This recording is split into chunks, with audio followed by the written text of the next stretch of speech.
cantora Ana Castela faz a apresentação em Massachusetts e atrai multidão de fãs mirins. Los Angeles Brazilian Film Festival é marcado por forte presença de nomes importantes do cinema. Pesquisa mostra que a diferença de riqueza entre latinos e americanos brancos varia entre os estados. Brasileiro que já foi deportado uma vez é detido sob acusação de diversos crimes violentos em cidade do Nordeste dos Estados Unidos. O final de semana foi marcado por 12 tiroteios em massa em pelo menos 8 estados.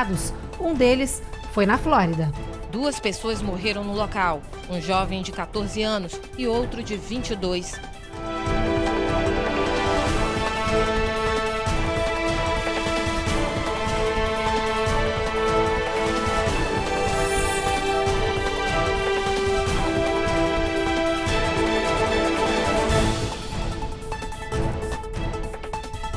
Olá, boa noite. Muito boa noite. A gente abre essa edição em clima sertanejo. É que a nossa comunidade em Massachusetts recebeu o show da cantora Ana Castela. A brasileira está fazendo o primeiro tour da carreira pelos Estados Unidos e atraindo uma legião de fãs. E a boiadeira, como a cantora brasileira é conhecida, não desapontou a comunidade. A repórter Giovanna Lucatelli mostra pra gente que ela fez um show vespertino só para os pais poderem levar os filhos fanáticos pela cantora.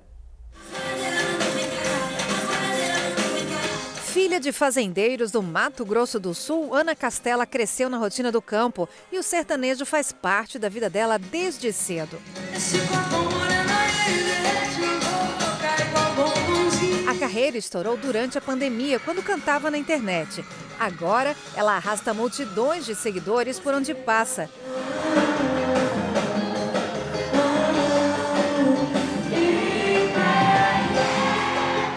O público cantou junto grandes sucessos.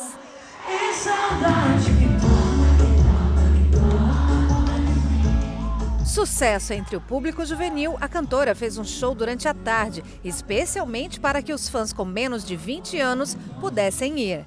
No estado de Massachusetts, é proibida a permanência de pessoas com menos de 20 anos em clubes e boates, além das 8 da noite. E essa decisão da cantora realizar 2 shows agradou o público mirim. Por que você está chorando? Porque eu tô emocionada, eu vi a Ana Castela. Conseguiu tirar foto? Eu abracei ela. Ver ela chorando é muito emocionante pra gente. Nossa, ela ama demais, sabe todas as músicas, vive cantando, pode tomar banho toda noite a Ana Castela rolando. E ela estava muito ansiosa, não tinha como não trazer ela aqui hoje. Tô muito feliz e ansiosa. Esta é a primeira turnê da cantora nos Estados Unidos.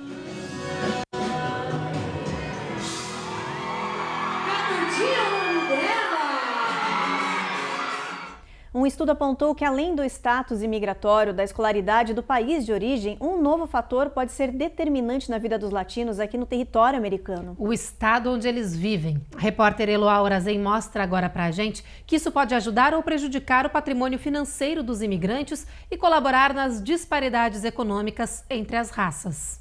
Uma análise conduzida pela Brookings Metro e Latino Policy Forum levou em consideração a riqueza, os ativos financeiros e as dívidas de famílias latinas em 6 estados: Califórnia, Carolina do Norte, Flórida, Illinois, Nova York e Texas. O que ficou provado é que os latinos têm experiências financeiras totalmente diferentes em cada um desses lugares. O abismo econômico que separa latinos e brancos é muito maior em estados progressistas. Em Illinois, por exemplo, pessoas brancas têm o dobro da riqueza da população latina. Já na Califórnia, essa diferença é 9 vezes maior. De acordo com os responsáveis por essa pesquisa, políticas públicas e acesso à educação de qualidade são os principais fatores para compreender essas diferenças geográficas. Para fechar esse gap, os autores pedem engajamento do Estado em programas e iniciativas que promovam a geração de riqueza entre os latinos, como contas bancárias de baixo custo, subsídio para ensino superior e auxílio creche. E um brasileiro que já havia sido deportado daqui dos Estados Unidos foi preso em Concord, no estado de Massachusetts, sob acusação de vários crimes violentos. O homem de 39 anos não teve a identidade revelada e, segundo o Departamento de Imigração, ele foi detido por agressão e lesão corporal, invasão de domicílio, extorsão, furto, intenção de cometer um crime, destruição de propriedade, uso de documento falso e direção sem licença. Segundo o ICE, o brasileiro que já havia sido preso e deportado do país voltou ao território de forma ilegal, cruzando do México para o Texas em setembro de 2022. Agora, ele segue sob custódia e deve ser expulso aqui dos Estados Unidos mais uma vez, numa data a ser anunciada. Depois do intervalo, o final de semana é marcado por diversos tiroteios em massa no país que deixaram vítimas fatais e feridos. E a gente mostra também as homenagens em New York ao ator de Friends, Matthew Perry, que morreu neste sábado.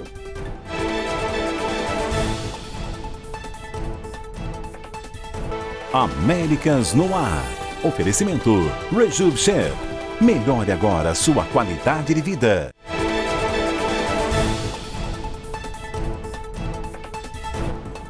O assunto agora é guerra no Oriente Médio. Israel deu início à segunda fase do conflito armado com invasões terrestres de menor porte na periferia da faixa de Gaza. Enquanto isso, Israel manteve os bombardeios aéreos em outras partes do território palestino.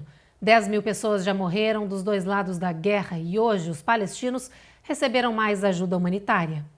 No total, 26 caminhões cruzaram a fronteira do Egito e entraram na faixa de Gaza, levando água e comida. Outros 59 esperam para ser fiscalizados e atravessar os portões de Rafah. A ONU chamou a situação palestina de calamidade e catástrofe humana e destacou que uma criança morre a cada 10 minutos com os ataques israelenses. A organização voltou a pedir um cessar-fogo na região. Em resposta, o premier Benjamin Netanyahu descartou uma trégua em discurso nacional. Afirmou que um cessar-fogo seria se render à barbárie e ao terrorismo do Hamas e acusou os extremistas de usar a população como escudo humano. Ele ainda criticou o vídeo divulgado pelo Hamas de 3 mulheres reféns que pedem negociação e resgate. Chamou a gravação de manipulação psicológica. Israel deu início à segunda fase da guerra e ampliou as operações militares pelo ar, mar e terra. Caças destruíram 600 alvos em 24 horas de bombardeios, enquanto tropas de elite avançaram por terra na periferia da faixa de Gaza. Hoje, uma militar israelense que estava sequestrada pelo Hamas foi resgatada com sucesso pelos soldados. Foram registrados também ataques de Israel contra alvos extremistas na Síria e no Líbano, além de confrontos com o Hezbollah e a derrubada de foguetes disparados pelo Hamas. Aqui nos Estados Unidos, o final de semana foi de violência armada. Em Tampa, na Flórida, onde há uma grande comunidade brasileira, um tiroteio em massa foi registrado durante uma festa de Halloween. A polícia acredita que uma discussão originou essa confusão no meio da multidão, que resultou em 2 mortos e 16 feridos, como nos mostra agora a Carla Marinho.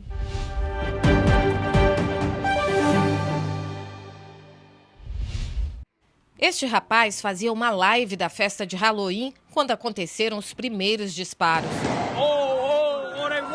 Com a troca de tiros, a multidão se dispersou rapidamente.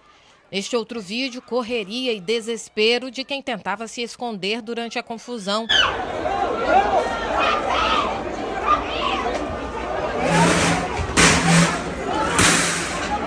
Enquanto médicos prestavam os primeiros atendimentos. 2 pessoas morreram no local, um jovem de 14 anos e outro de 22. Vários ficaram feridos. É muito triste e, infelizmente, qualquer área que tenha muita gente, você tem que se preocupar com uma coisa assim acontecendo, disse este dono de um bar local. O tiroteio aconteceu na madrugada de domingo, durante uma festa de Halloween em uma rua bastante movimentada, no bairro histórico de Ybor City, em Tampa. Esse local é bem conhecido pelos brasileiros por ser lotado de bares, restaurantes e shoppings. A polícia de Tampa acredita que uma discussão entre 2 homens tenha provocado o tiroteio. Um deles teria sido Tyrell Stephen Phillips, de 22 anos, que foi preso. Ele fez a primeira aparição hoje na corte e é acusado de homicídio em 2º grau. O outro suspeito ainda é procurado pelas autoridades. Se não nos aprofundarmos nessa questão da violência, ela não vai mudar. Existem vários problemas que influenciam tudo o que aconteceu, não apenas em Ybor City, mas em todo o país, desabafou o comerciante.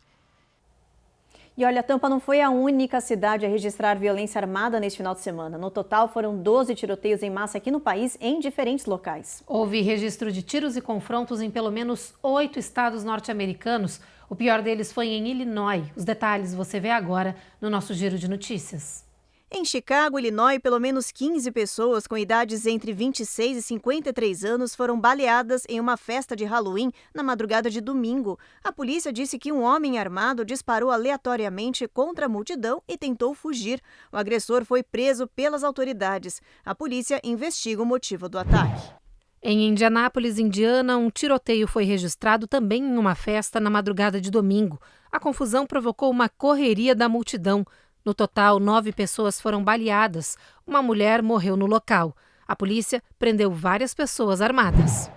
Violência armada em Lake Charles, Louisiana. 6 jovens de 15 a 19 anos foram baleados em uma festa fantasia numa casa local. Quando a polícia chegou, encontrou apenas os adolescentes feridos. A polícia investiga se havia algum adulto no local, bebida alcoólica e quem teria levado armas para a festa.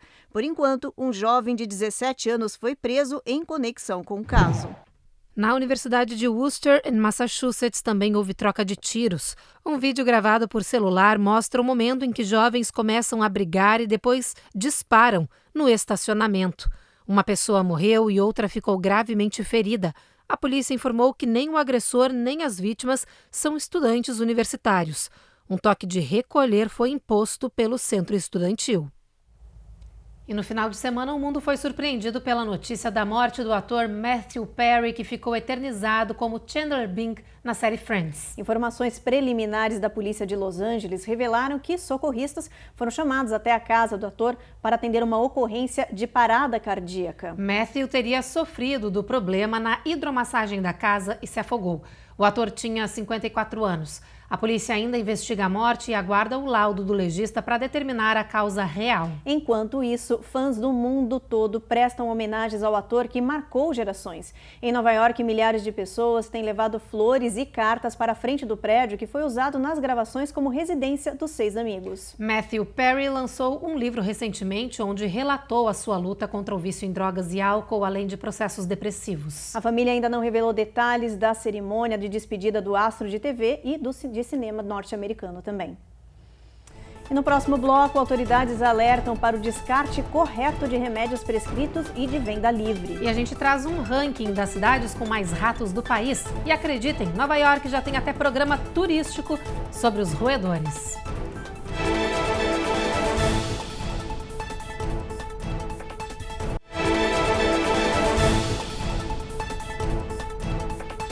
Você sabe qual é a cidade que tem mais ratos aqui nos Estados Unidos? Se você falou Nova York, tá errado. Chicago tá no topo desse ranking feito por uma empresa de pesticidas. Mas olha, Nova York tá logo atrás, viu? Aparece em 3º lugar nessa lista aí arrepiante. E por causa de tantos roedores nas ruas, surgiu algo impensável: turismo do rato. A Carolina Camargo tem as informações. Difícil sair de casa na Big Apple e não dar de cara com um rato. São mais de 2 milhões de roedores que já fazem parte da rotina e do roteiro de New York. Os ratos viraram até atração turística. Kenny Bulwark começou a publicar os vídeos desses animais no TikTok e em pouco tempo ganhou milhões de seguidores e pedidos de passeios. Hoje, alguns turistas preferem trocar o Empire State ou a Estátua da Liberdade por algo mais arrepiante. Mas engana-se quem pensa que a cidade de New York é a que tem mais ratos nos Estados Unidos. Um ranking feito por uma empresa de pesticidas apontou que Chicago está no topo da lista, seguida por Los Angeles. New York só aparece em 3º lugar. Eles chegaram a esse resultado avaliando a quantidade de tratamentos feitos contra roedores em propriedades comerciais e residenciais nos últimos 12 meses. Para piorar, estamos na estação que os roedores mais saem do esconderijo à procura de alimentos. É bom andar olhando para o chão para não levar um susto, a menos que você esteja pagando para isso. Nós temos que focar políticas públicas para a eliminação desses roedores. Eles não podem se transformar em um atrativo turístico. Nós temos que ter essa consciência de que os ratos sempre foram e sempre serão inimigos da nossa saúde. Ele ainda é um animal que pode sim carregar muitas doenças, transmiti-las através da mordedura, das fezes, da urina e adoecer pessoas de forma moderada e até mesmo grave, podendo levar até a morte. Esse final de semana foi marcado pelo Dia Nacional de Descarte de Medicamentos Prescritos que não são mais usados ou estão vencidos. A data foi criada para aumentar a conscientização da população para o descarte correto desses fármacos. Você sabia que existem locais de coleta específicos para isso? A crise de saúde pública gerada pelos medicamentos conhecidos como opioides levou a mais de 112 mil mortes por overdoses em um período de 12 meses, segundo o CDC. E os números continuam a aumentar. Narcotics, opiates, obviously, are an obvious problem for people. Diante da crise crescente, autoridades alertam que os medicamentos prescritos não utilizados, que são jogados no lixo, podem ser recuperados, usados de forma negligente ou vendidos ilegalmente. If there's stuff in your medicine cabinet, your teenage kids or other people. Além disso, este médico alerta que ter remédios fortes guardados em casa pode ser um risco para quem vive com crianças. E mais, se você acha que jogar as pílulas na privada e dar a descarga é certo, saiba que essas drogas também têm efeitos ambientais devastadores. That can actually cause problems going through the, sewage treatment plant and eles podem passar pela estação de tratamento de esgoto e realmente atingir as águas subterrâneas e até o solo, alerta o médico. Por isso, é tão importante saber a forma correta de jogar os remédios fora. E dá para fazer isso com segurança e de graça. Então, preste atenção. Para descartar medicamentos prescritos ou de venda livre, restos de pomadas, cremes e até mesmo medicamentos para animais de estimação, acesse o site da.gov/takebackday. Lá você digita seu zip code e encontra um local de entrega perto de você. Geralmente são departamentos de polícia ou farmácias. Agora atenção pais e mães. A FDA disparou um alerta para quem costuma consumir os chamados purês de fruta. Muita gente tem o hábito de dar esse alimento embalado para os bebês e para as crianças também levarem para a escola.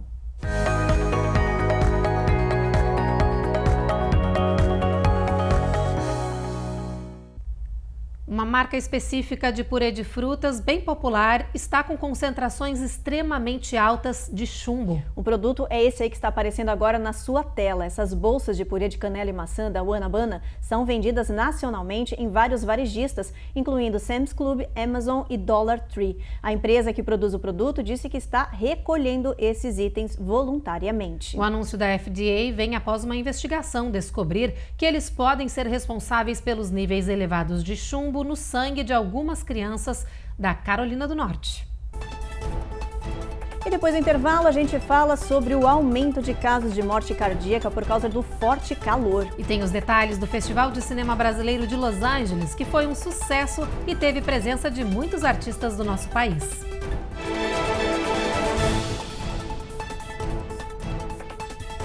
Américas no Ar. Oferecimento Rejuve Chef. Melhore agora sua qualidade de vida.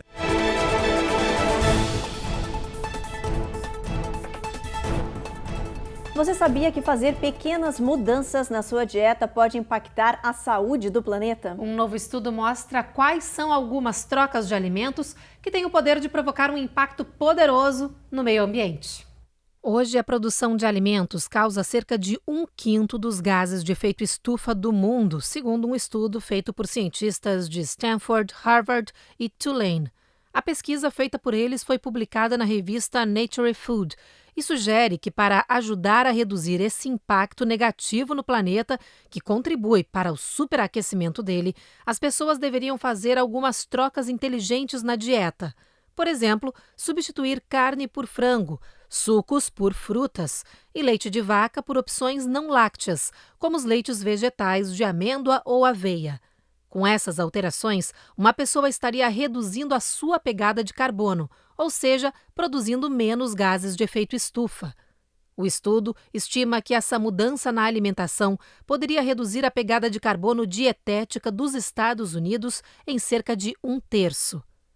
A dica, segundo os especialistas, é adicionar as mudanças de forma gradual para se adaptar aos poucos. E sempre lembrar da máxima: desembalar menos e descascar mais. Assim você contribui para melhorar a sua saúde e a do planeta. As emissões de gases de efeito estufa acontecem em todas as atividades humanas, em níveis diferenciados, obviamente. A produção de energia a partir do petróleo, do carvão, emitem mais do que em energia eólica e solar. Atualmente, nós, como consumidores e consumidoras, podemos fazer as nossas opções de consumo para um consumo mais sustentável e consciente. Seja consumindo alimentos mais saudáveis, produzidos mais perto do local onde nós moramos, ou com uma menor pegada de carbono. Assim como podemos, em algumas regiões e alguns países, optar por consumir energia elétrica produzida em usinas eólicas ou pelo sol, em vez de energia elétrica em termoelétricas. Portanto, nós, consumidores e consumidores, temos que fazer nossas opções de escolha para que elas tenham um impacto em políticas públicas e nas condutas empresariais. E falando em impactos das mudanças climáticas, pesquisadores daqui dos Estados Unidos descobriram uma relação forte entre as mortes por problemas cardíacos e o calor. Segundo os cientistas, estima-se que esses óbitos podem triplicar nas próximas décadas conforme o planeta aquece. Dados dessa pesquisa publicada na revista científica Circulation mostram que entre 2008 e 2019 houve a cada ano cerca de 1.700 mortes cardiovasculares associadas a dias de calor extremo. Com isso, segundo as projeções de aumento de calor no planeta, a estimativa é de que em 10 anos esse número de mortes anuais ultrapasse a marca de 5.000. Os pesquisadores dizem que os idosos e os adultos negros são os mais vulneráveis aos danos relacionados com o calor. E falando em calor e tempo quente, vamos dar uma olhada no nosso mapa, gente. Chegou a hora da meteorologia. Vem com a gente aqui no nosso telão. Olha só as previsões para amanhã. Boston, Nova York e Washington, previsão de tempo encoberto. Norfolk, bastante chuva prevista, assim como Charlotte. Mas o tempo fica só nublado, sem nenhum tipo de chuva em Atlanta. Agora em Jacksonville, Miami e Tampa, sol aparecendo também entre nuvens e tempo encoberto em New Orleans, Houston e Brownsville. San Antônio, a gente já tem o sol entre nuvens aparecendo um pouquinho ao longo do dia, mínima de 39, máxima de 59. El Paso, o sol vai brilhar forte o dia inteiro, máxima de 60 graus. Albuquerque, a mesma coisa, gente, máxima de 56 graus aí nessa região. Phoenix, um pouquinho mais calor, 83 graus de máxima, 59 de mínima. Los Angeles, sol brilha forte. Las Vegas também, máxima de 73. Em São Francisco, tempo encoberto, aí a gente vai ter sol entre nuvens, mínima de 49, máxima de 72. Só São Francisco, tempo encoberto, o resto tudo você viu que o sol tá brilhando, né, Evelyn? Agora a gente traz os detalhes do Festival de Cinema Brasileiro de Los Angeles, que foi um tremendo sucesso, marcado pela presença massiva de diretores, produtores e atores do Brasil. A 16ª edição do Labraf exibiu ao longo de vários dias mais de 40 produções brasileiras na terra mundial do cinema em Hollywood. Também aconteceram diversos painéis com participação de muitos nomes consagrados do audiovisual que trabalham para expandir a produção brasileira no mundo. No último dia foram anunciados aí os vencedores desse festival. Quem levou o troféu de melhor foi Nosso Sonho, o longo que conta a história da vida aí dos cantores Claudinho e Bochecha. Além de outros destaques, a atriz Sophie Charlotte recebeu menção honrosa por sua atuação em Meu Nome é Gal e Rio do Desejo. A Mary Fernandes, fundadora do Los Angeles Brazilian Film Festival, agradeceu o apoio de muitos parceiros que ajudaram a fazer tudo acontecer e disse que o trabalho para fomentar o cinema brasileiro aqui nos Estados Unidos é coletivo. E agora a gente mostra para vocês o que algumas estrelas que estiveram no festival falaram sobre esse evento tão importante na divulgação da nossa cultura.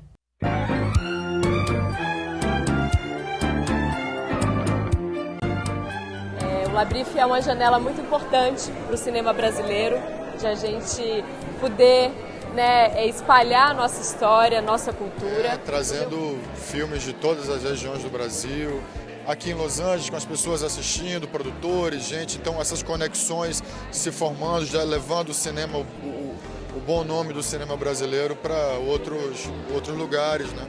Vieram muitos brasileiros do Brasil, muitos artistas, atores, diretores. Incrível que eles tenham conseguido a presença de tanta gente, a repercussão na cidade foi excelente.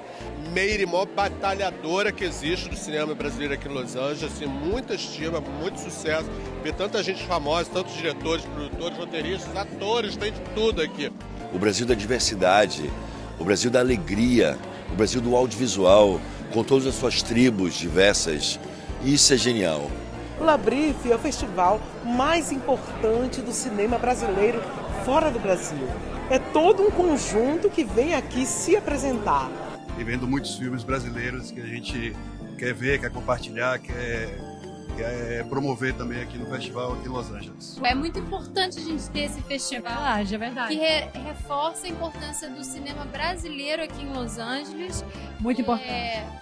A central mundial, da indústria cinematográfica. Só que a gente precisa falar do nosso cinema, nosso jeito de contar histórias. Num cinema histórico, numa projeção deslumbrante, com um som espetacular. Parabenizar o LaBrif por essa linda festa. Geralmente pessoas como eu, como nós, não têm muitos direitos de sonhar e realizar os seus sonhos. Então eu estar aqui, me conectando com pessoas do mercado cinematográfico, do Brasil e fora do Brasil, é muito especial e é uma resposta de que sim, é possível, sim, nós podemos tornar isso possível também com a força do nosso coletivo. São 16 anos participando efetivamente do contexto do cinema mundial. Que maravilha! Somos nós, é nossa representatividade. É isso, um trabalho lindo da Meire, da Thaís e de toda a equipe. Viva a cultura brasileira, né, gente? Mais festivais como esse, com toda certeza viva. Bom, e a nossa edição de hoje do Jornal Américas no Ar termina agora. A gente espera vocês novamente amanhã, 7h30 da noite. Você fica agora, então, com mais um capítulo da 9ª temporada da série Reis. Boa noite. Boa noite e até amanhã.